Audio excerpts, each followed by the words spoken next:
Bisa aja dia dipaksa atau digiring bahkan untuk mengakui semua itu gitu. Aku akan membawa kereta ini kemanapun aku pergi. Dia sangat kegirangan ketika dijatuhi hukuman mati oleh pengadilan. Hello friend, welcome to my area. Seorang narapidana yang divonis hukuman mati biasanya merasa ketakutan, tapi hal itu nggak berlaku bagi seorang Joe Eridy. Dia malah bahagia ketika divonis hukuman mati. Iya, dia bahagia karena dia nggak tahu apa yang sedang dihadapi. Hari ini gue mau cerita tentang anak keterbelakangan mental di Amerika yang dihukum mati pada tahun 1939. So jangan bengong-bengong dulu, let's be here and now.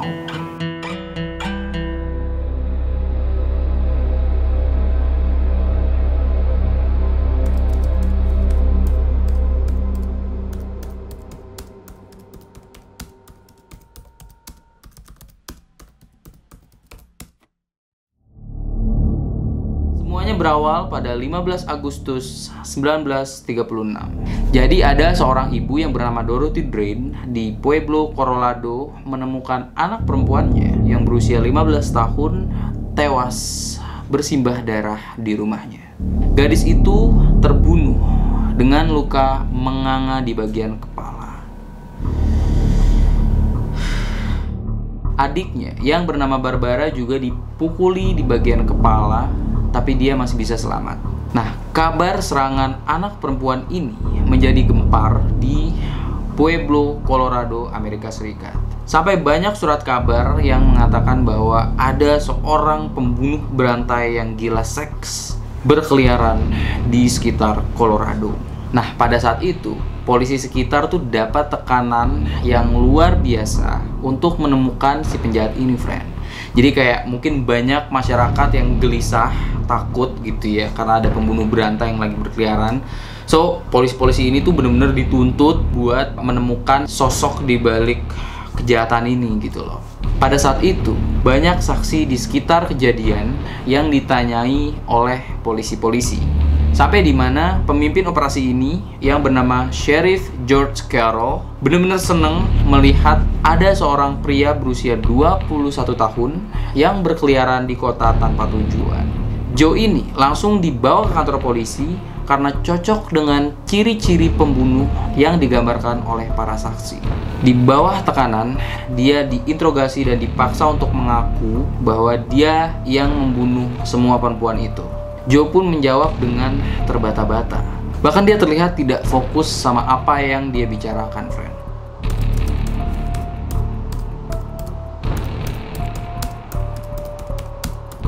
Joe Eridy adalah seorang laki-laki yang lahir pada 29 April 1915 di Colorado, Amerika Serikat. Joe memiliki keterbelakangan mental. Di usianya yang menginjak 21 tahun, pola pikir dan kelakuan Joe masih seperti anak 6 tahun. Dia disekolahkan di rumah negara bagian Colorado untuk cacat mental di Grand Junction sejak usia 10 tahun. Orang tua Joe Eridy adalah imigran dari Suriah. Dari pengakuan keluarga, Joe diketahui memiliki IQ 46. Bahkan keluarganya juga bilang jangankan melakukan pembunuhan. Untuk membedakan warna, berbicara dengan benar, membedakan telur dengan batu saja, Joe tidak bisa, friend.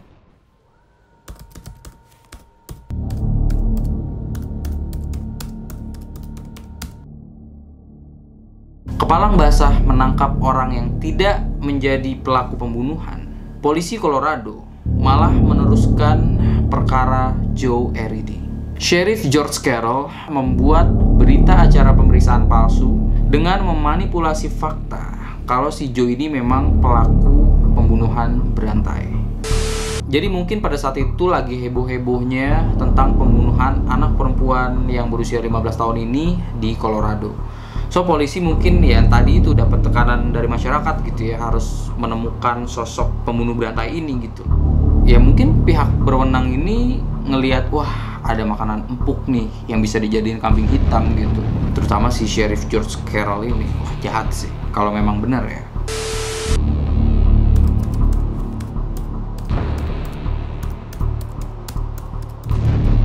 Jadi ketika diinterogasi, Joe kebingungan. Di situ dia dipaksa ditekan layaknya interogasi. Akhirnya Joe mengakui semua tuduhan yang ditujukan kepada dirinya. Hakim di pengadilan akhirnya menyatakan bahwa Joe Arridy bersalah dan divonis hukuman mati. Saat itu Joe malah kegirangan bukan main. Dia nggak tahu kalau dirinya bakal dieksekusi mati.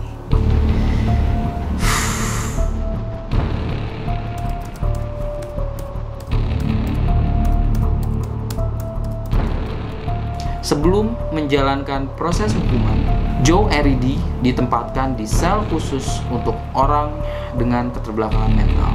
Ketika di dalam selnya, dia diberikan banyak mainan. Dari sekian banyak mainan, Joe hanya tertarik atau paling suka dengan mainan kereta api. Nah, selama di sel, dia hanya bermain mainan kereta itu dan ditemani oleh teman selnya atau teman di sebelah selnya yang bernama Angelo Agnes. Ada cerita di suatu hari, Angelo ini nanya ke Arridy, kayak, Joe, kalau kamu pergi, kamu akan membawa kereta ini atau kamu kasih aku? Terus Joe bilang, aku akan membawa kereta ini kemanapun aku pergi. Tapi gak lama kemudian, Joe berubah pikiran karena dia merasa si Angelo Agnes ini tulus gitu ya, nemenin dia dan bikin dia nyaman. Akhirnya menjelang eksekusi mati, Joe ini malah memberikan mainan kesayangannya ke Angelo Agnes. Ada juga seorang sipir yang bernama Weldon Bass yang sering memberikan hadiah mainan kepada Joe Arridy. Jadi waktu itu dia membacakan nota hukuman matinya si Joe. Bass ini langsung menangis. Dia nggak bisa ngebayangin orang yang harusnya nggak bersalah malah dihukum mati.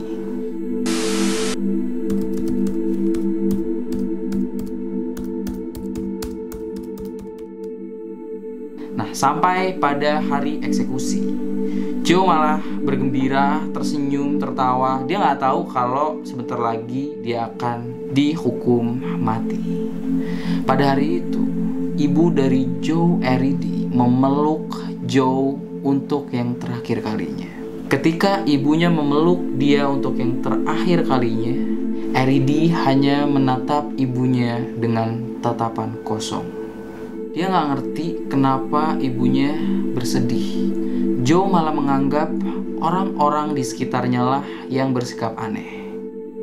Ya, kita bisa bayangin seorang ibu melihat anaknya dengan keterbelakangan mental yang nggak bersalah tapi dituduh melakukan pembunuhan dan divonis hukuman mati. Dan ibunya ini melihat anaknya cuma senyum-senyum sebelum dieksekusi mati gitu.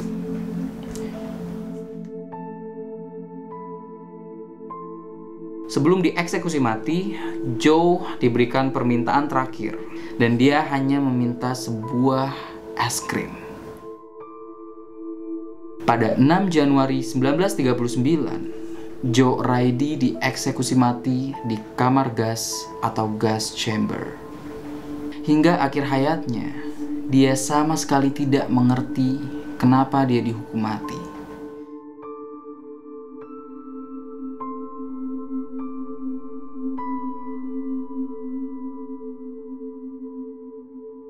Pembunuhan yang dituduhkan kepada Joe Arridy ini ternyata dilakukan oleh pria asal Meksiko bernama Frank Aguilar. 7 dekade setelahnya, pada tahun 2011, Gubernur Colorado Bill Ritter memberikan pengampunan anumerta pada mendiang Joe Arridy untuk membersihkan namanya. It's too late. Ya, udah nggak mau, maaf, mau diampunin gitu, udah dieksekusi mati gitu sekitar 70 tahun yang lalu. Kalau udah kayak gini, siapa yang salah, friend? Kalau gue sih dari awal udah curiga sama pihak kepolisian ya. Dari mulai menginterogasi orang dengan keterbelakangan mental, proses hukum yang cepat gitu. Ya kita tahu Ted Bundy gitu, pembunuh berantai yang udah jelas-jelas membunuh puluhan perempuan. Proses hukumnya tuh panjang gitu. Proses hukum dia tuh kalau nggak salah sekitar 10 tahun sampai benar-benar dieksekusi mati gitu. Sedangkan si Joe Arridy ini baru 2 tahun, kok cepet banget gitu loh maksudnya. Dan apa ya, bisa bilang kayaknya emang dari awal si Joe Arridy ini udah jadi kambing hitam, friend. Menurut kalian gimana? Perihal dia bahagia walaupun mau dieksekusi mati, ya itu karena jelas-jelas dia nggak tahu gitu apa yang terjadi. Kayak itu sih yang bikin gue sedih sebenarnya kemarin pas baca.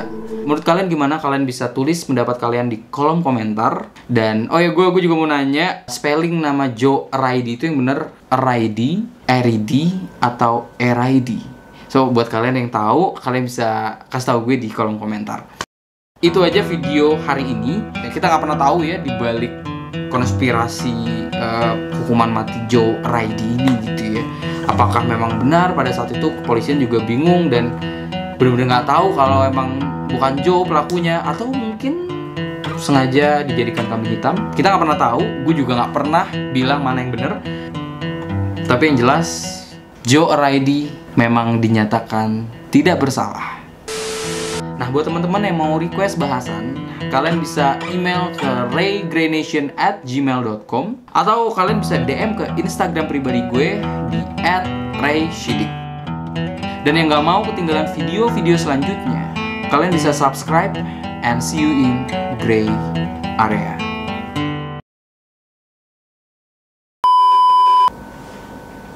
Aku dengerin cerita, aku sambil ngebayangin ngantuk.